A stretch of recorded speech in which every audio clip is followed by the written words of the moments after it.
Surat Al-Fatir, surat ke-35 ayat 37. Itu ada ayat yang sangat keren. Dan mereka berteriak di dalam neraka itu, ya Tuhan kami, keluarkanlah kami. Niscaya kami akan mengerjakan amal soleh yang berlainan dengan yang telah kami kerjakan. Siapa yang berteriak ini? Siapa yang berteriak sini? Penghuni neraka. Baca pelan-pelan. Dan mereka berteriak dalam neraka. Siapa mereka? Ya penghuni neraka, berteriaknya di neraka. Apa teriakan mereka? Ya Tuhan kami, keluarkanlah kami, niscaya kami akan mengerjakan amal soleh yang berlainan dengan yang telah kami kerjakan. Pertanyaan saya, orang ini sudah mengerjakan amal soleh? Sudah. Tapi amal soleh yang dia kerjakan baru persepsi dia, gak mikir. Cuman ngikutin kebanyakan orang, malah memasukkan dia ke neraka. Maka dia bilang, keluarkan aku dari neraka ini, aku ingin mengerjakan amal soleh yang berbeda. Sudah mengerjakan? Sudah. Malah membuat dia tinggal dalam neraka. Data mikir. Makanya jawaban Allah apa? Lihat jawaban Allah, perhatikan saya, lihat jawaban Allah. Apa jawaban Allah? Apakah kami tidak memanjangkan umurmu dalam masa yang cukup untuk berpikir? Bagi orang yang berpikir, malah Allah bilang, maneh teh asup kana neraka teh, da teu mikir. Batur kitu ngilu kitu, batur kieu ngilu kieu, kumaha ceuk batur. Maka di Quran dikatakan, wa may yatabi'u aksarohum illa dhanna, inna dhanna kana la yugni minal haqqi syai'a. Sesungguhnya kebanyakan manusia, kasiro 95% ke atas, mengikuti sesuatu hanya ikut-ikutan. Sesungguhnya mereka yang ikut-ikutan itu pakai zon itu sakwa sangka, bukanlah suatu kebenaran, itu hanya pembenaran dirinya sendiri. Punten, mohon maaf, suka sholat kan kalian? Sekaligus juga suka marah kan? Suka kesal kan? Suka menyalahkan keadaan kan? Suka. Suka menolak semua yang terjadi kan? Suka pasea kan? Suka. Suka iri kan? Dengki. Lengkap ya. Padahal sholat itu katanya mencegah perbuatan keji dan munkar. Pernah nanya gak? Kenapa kok saya suka sholat tapi masih seperti ini? Kenapa kalian tidak bertanya? Gak mikir. Makanya ayat ini mengatakan, perhatikan ayat ini keren banget. Ya Tuhan kami, keluarkanlah kami dari neraka ini. Niscaya kami akan mengerjakan amal soleh yang berlainan. Jadi baru dia itu sadar, ternyata amal soleh yang selama ini dia kerjakan itu hanya persepsi dia. Contoh, mohon maaf, mungkin kita sering membaca Al-Quran, tapi kan pesannya tidak sampai. Hanya membaca yang kita tidak mengerti. Dan kita mengatakan seakan-akan kita sudah soleh. Padahal pesannya juga belum nyampe. Karena kita tidak pernah mengaji. Judulnya aja pengajian. Kan isinya pengaosan. Betul? Iya.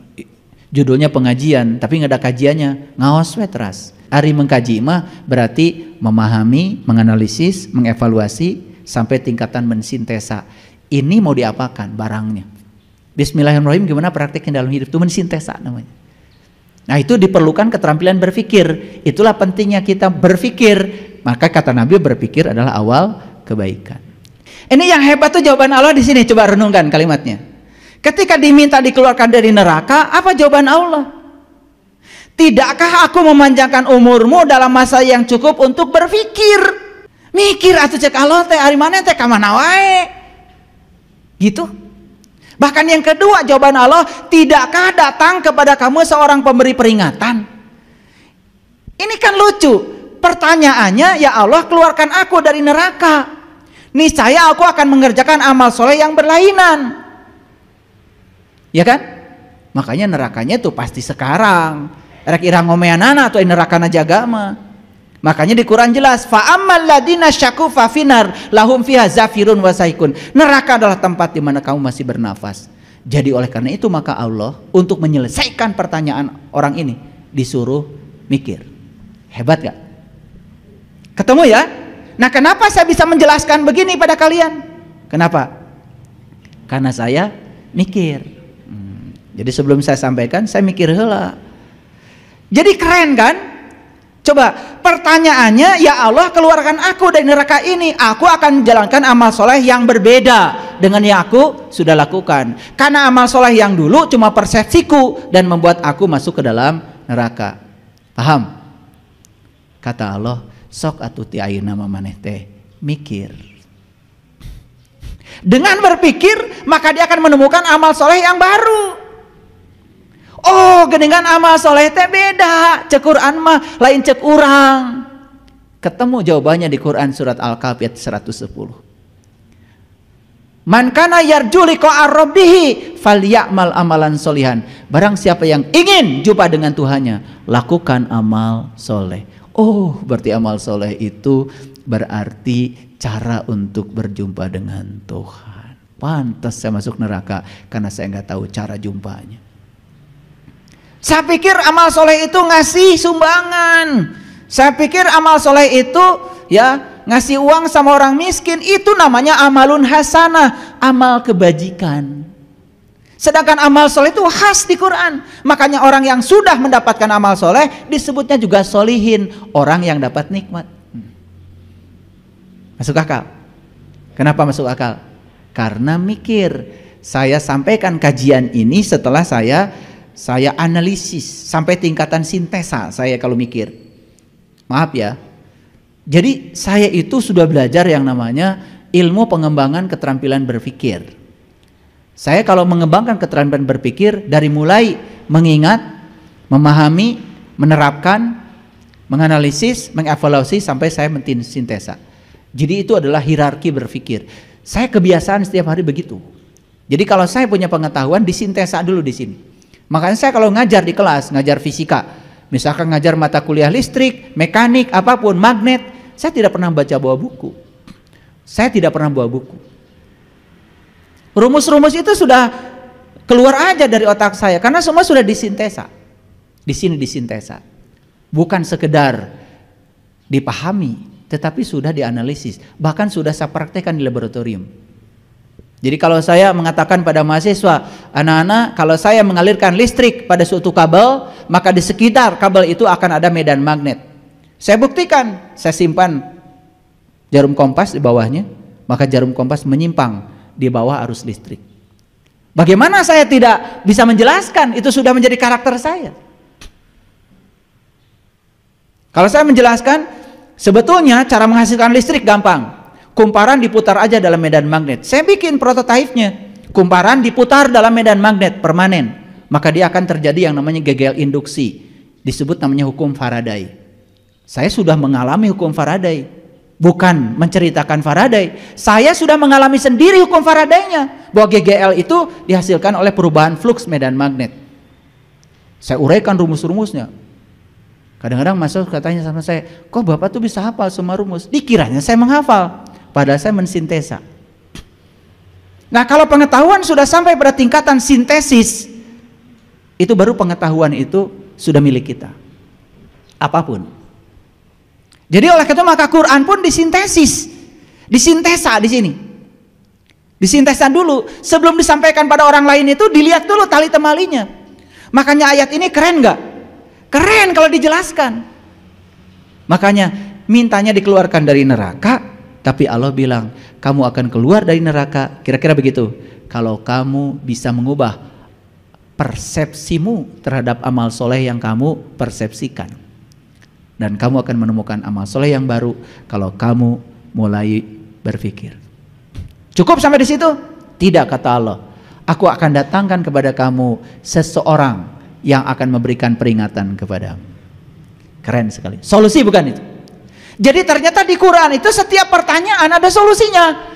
Cuman karena kita kelamaan memberi waktu untuk membaca, tidak menggunakan ini, malas berpikir, akibatnya ayat yang begini luar biasa ini tidak kita sintesa. Artinya tidak membawa dampak pada kehidupan kita. Coba sekarang kalau diurai seperti ini, oh berarti mulai sekarang saya harus pertanyakan semuanya. Betul nggak? Saya harus pertanyakan semuanya. Coba Pertanyakan nggak apa-apa. Kenapa kalau habis sholat istighfar 3 kali? Pernah nanya? Kalau saya nanya, maka saya ketemu jawabannya. Itu saya ketemu jawaban itu hampir 11 tahun. Kenapa habis istighfar? Habis sholat istighfarnya 3 kali. Kenapa bukan 5 kali? Kenapa bukan 2 kali? Kenapa 3? Oh, saya 11 tahun ketemu itu. Karena ternyata dosa manusia yang paling besar itu 3. Apa dosa manusia yang paling besar? 1, dia tidak tahu bahwa dirinya tidak tahu. Lalu dia sok tahu dan tidak mau diberitahu. Kita kan pernah di level itu. Yang kedua, kita mungkin saja sudah jadi orang yang tahu bahwa kita tidak tahu. Tetapi setelah diberitahu, mungkin saja kita menyelewengkan yang kita tahu. Makanya manusia kan cuma 3 golongan. Orang yang dapat nikmat, orang yang dimurkai, dan orang yang tidak tahu. Orang yang tidak tahu sesat. Itu harus kita ampunkan, harus kita istighfari. Dan orang yang sudah dapat nikmat pun bisa jadi dia meninggalkan. Makanya diingatkan oleh Allah, ya Bani Israel, uzkuru nikmati Allah alaikum wa anni fadaltukum alal alamin. Hai Bani Israel, hai orang-orang yang sudah berjalan menuju Tuhan, ingat nikmat yang aku sudah berikan kepada kamu. Aku unggulkan kamu dari segala umat. Jadi yang diberi nikmat oleh Allah itu cuma 1 kelompok, namanya Bani Israel. Jadi para nabi, para siddiqin, para syuhada, para solihin, semuanya kelompok Bani Israel. Silahkan buktikan di Quran. Keren. Saya tidak berbicara Israel, saya yang di sana. Mereka tuh meminjam sebetulnya nama itu dari Al-Quran. Karena tahu nama ini di Quran diunggulkan, dipinjam nama itu. Jadi kenapa istighfar 3 kali? Cari, mikir lagi. Kita lihat surat Al-An'am ayat 31. Sungguh telah rugilah orang-orang yang mendustakan pertemuan mereka dengan Tuhan, sehingga apabila saat datang kepada mereka dengan tiba-tiba, mereka berkata, alangkah besarnya penyesalan kami terhadap kelalaian kami tentang pertemuan itu. Sambil mereka memikul dosa-dosa di atas punggungnya, ingatlah amat buruk apa yang mereka pikul. Ini keren sekali ayat ini. Sungguh telah rugilah orang-orang yang mendustakan pertemuan mereka dengan Tuhan, sehingga apabila tiba saatnya, mereka mengatakan, alangkah besarnya penyesalan kami karena kami lalai terhadap pertemuan dengan Tuhan itu. Lihat saya semuanya. Kita kuliah.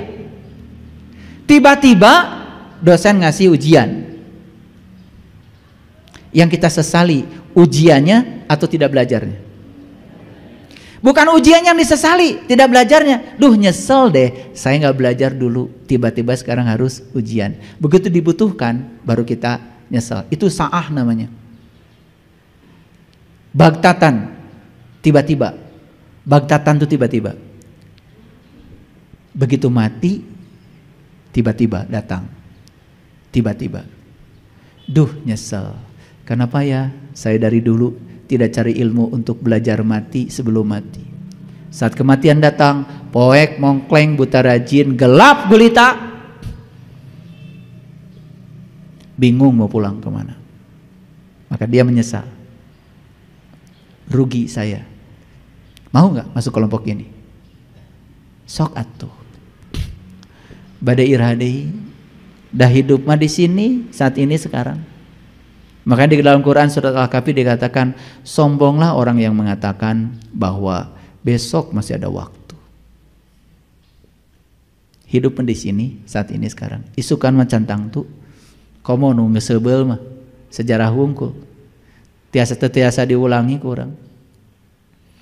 Jadi para sahabat, di Quran surat Al-Imran ada kata-kata yang sangat indah. Sesungguhnya dalam penciptaan langit dan bumi dan pergantian malam dengan siang terdapat tanda bagi ulul albab. Siapa ulul albab itu? Yaitu orang-orang yang senantiasa mengingat Allah dalam keadaan berdiri, duduk, dan berbaring, seraya mereka memikirkan penciptaan langit dan bumi sambil berkata, Rabbana ma khalaqta hadza batilan subhanaka faqina azabannar. Tidak mungkin kalimat ini datang tiba-tiba kalau nggak mikir. Coba lihat saya semua, kalian sedang bercermin, lihat wajah, lihat aja. Allah menciptakan mata dengan segala kelengkapannya, dikasih bulu mata, dikasih alis, dipikirkan di situ. Baru akan terucap kalimat ini, Rabbana ma khalaqta hadza batilan. Kalau sudah tahu gunanya. Sekarang kan belum tahu gunanya. Kenapa telinga begini? Kenapa ada anak telinga? Sampai sekarang nggak tahu gunanya. Mau gimana mengatakan Rabbana ma khalaqta hadza? Kata-katanya jadi basa-basi. Semua yang basa-basi ujungnya pasti basi. Kata-kata Rabbana ma khalaqta hadza itu lahir secara otomatis dari sebuah perenungan. Karena kalian merenung, maka Nabi mengatakan berpikir sejenak jauh lebih mulia daripada sholat sepanjang malam. Pernah dengar hadis itu? Tapi malah kita memperbanyak sholat, nggak mikir. Akibatnya sholatnya nggak pakai ilmu. Jadi sholatnya cuman sekedar menggugurkan kewajiban, atau paling juga kalau sholat karena sedang banyak masalah. Tahajud dilakukan karena sedang banyak masalah. Insya Allah masalahnya tambah banyak. Itu namanya like attracts like. Itu ya, yang serupa menarik yang serupa. Maka kata Allah, kamu itu kalau nggak ada masalah nggak tahajud.